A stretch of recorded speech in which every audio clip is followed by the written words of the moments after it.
Hi అండి. ఈరోజు recipe సగ్గుబియ్యం పునుగులండి. ఇవి ఈవినింగ్ స్నాక్స్కి కానీ మార్నింగ్ టిఫిన్కి కానీ చాలా బాగుంటాయి. లోపల సాఫ్ట్గా పైన క్రంచీగా చాలా కమ్మగా ఉంటాయండి. దీని కాంబినేషను నెల్లూరు టమోటా కారం అండి. చాలా బాగుంటుంది ఈ కాంబినేషన్. ఇది దోశలకు కూడా చాలా బాగుంటుంది. దీన్ని ప్రాసెస్ చేయడం కూడా చాలా సింపుల్ అండి. పునుగులు కానీ అలాగే నెల్లూరు కారం కానీ తప్పకుండా వీడియోని అయితే లాస్ట్ వరకు స్కిప్ చేయకుండా చూడండి. ఎంతో సింపుల్గా చేసుకోవచ్చు, అంతే టేస్టీగా ఉంటాయి. ఇప్పుడైతే ప్రాసెస్ ఎలా చేయాలో చూసేద్దాము. ఈ సగ్గుబియ్యం పునుగుల కోసం అయితే మనము మీడియం సైజు సగ్గుబియ్యం తీసుకోవాలండి. ఇవి ఒకసారి శుభ్రంగా కడిగి పెట్టుకుందాము. మన ఛానల్ని ఫస్ట్ టైం చూస్తున్నట్లయితే ఛానల్ని సబ్స్క్రైబ్ చేసుకోండి. బెల్ ఐకాన్ క్లిక్ చేసినట్లయితే మనం పెట్టే ప్రతి ఒక్క వీడియో మీకు నోటిఫికేషన్ వస్తుందండి. చూడండి, ఈ విధంగా సగ్గుబియ్యం మొత్తం నీట్గా కడుక్కొని ఇందులో వాటర్ అయితే తీసేయాలి. ఇందులో మనం 1 కప్పు సగ్గుబియ్యానికి 1 కప్పు పెరుగు అయితే తీసుకోవాలి. అలాగే ఇంకొక కప్పు వాటర్ కూడా ఇందులో పోసుకొని ఈ సగ్గుబియ్యము పెరుగులో నానబెట్టుకోవాలండి. ఇది 2-3 గంటలు అయితే మనకు నానబెట్టుకోవాలి.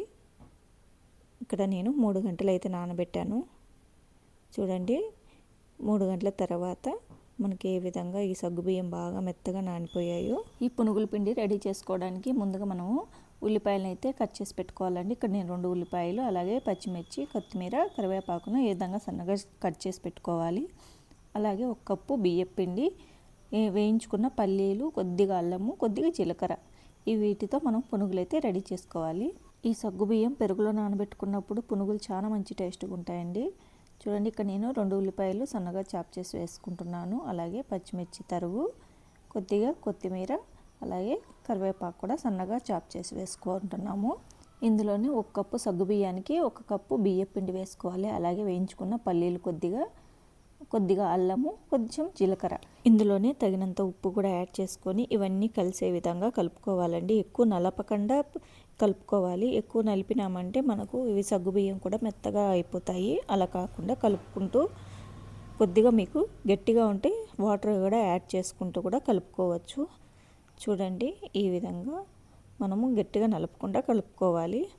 చూడండి, ఇక్కడ మీకు మరీ గట్టిగా అయిందంటే కొద్దిగా వాటర్ యాడ్ చేసుకొని కలుపుకోవచ్చు. మరీ లూజుగా ఉండకూడదు, అలానే గట్టిగా ఉండకూడదండి. మనం గార వేసుకునే విధంగా ఉంటే మనకు సరిపోతుంది.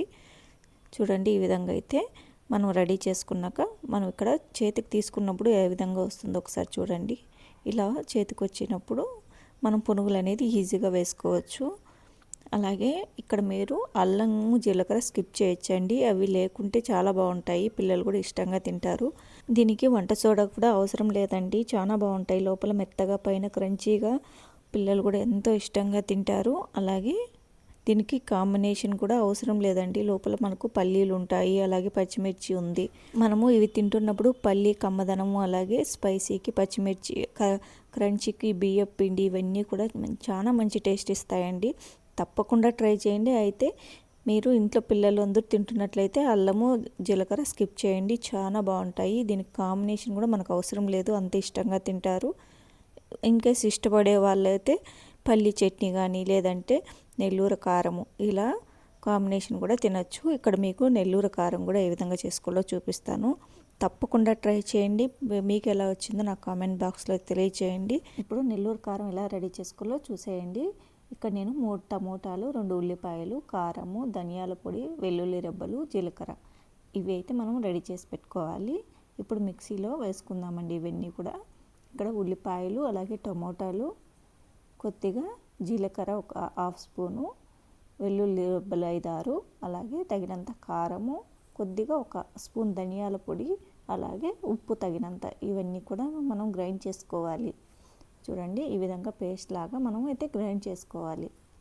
ఇంతే అండి. దీన్ని మనం పోపు పెట్టుకున్నామంటే నెల్లూరు కారము రెడీ అయిపోతుంది. చాలా బాగుంటుంది. మనకు దోశలకు కానీ కారం దోశలకు కూడా ఇదే వాడతారు, చాలా బాగుంటాయి. పునుగుల్లేకి కానీ గుంత పొంగనాలకు కానీ ఇదే కారమే అండి వాడేది.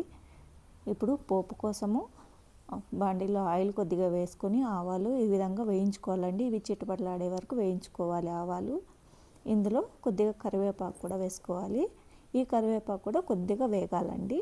అంతే అండి. పోపులో ఇవి వేగాక మనం ముందుగా మిక్సీ పట్టుకున్న కారం ఇందులో వేసుకున్నామంటే అది కొంచెం సేపు ఉడికిందంటే సరిపోతుంది, మనకు కారం అయితే రెడీ అయిపోతుంది. ఇంత సింపుల్గా నెల్లూరు కారం అయితే రెడీ చేసుకోవచ్చండి. మనం ఇలా ఉడికేటప్పుడు ఉప్పు కారం చూసుకొని అడ్జస్ట్ చేసుకోవచ్చు. ఇక్కడ నేను ఉప్పు కారం అయితే కొంచెం వేసుకుంటున్నానండి. ఈ విధంగా మనము చివరిలో కొద్దిగా మనం ఉప్పు కారం చూసుకొని వేసుకోవాలి. ఈ కారంతోనే మనము ఎగ్ దోశ చేసుకోవచ్చు, కారం దోశ చేసుకోవచ్చు. చూడండి ఇప్పుడైతే కారం అయితే ఉడికిపోయింది, రెడీ అయిపోయింది. మీకు కానీ వీడియో నచ్చినట్లయితే వీడియోని లైక్ చేయండి, షేర్ చేయండి, అలాగే ఛానల్ని సబ్స్క్రైబ్ చేసుకోండి. అలాగే బెల్ ఐకాన్ క్లిక్ చేసినట్లయితే ప్రత్యేక వీడియో మీకు నోటిఫికేషన్ వస్తుంటుంది. మన ఛానల్లో బియ్యం పిండి పునుగులు కూడా ఉన్నాయండి వీడియో, ఒకసారి అది కూడా చెక్ చేయండి. దాని కాంబినేషన్ పల్లీ చట్నీ చాలా బాగుంటుంది. మీకు కానీ ఈ వీడియో నచ్చినట్లయితే వీడియోని లైక్ చేయండి, షేర్ చేయండి, అలాగే ఛానల్ని సబ్స్క్రైబ్ చేసుకోండి. Thanks for watching.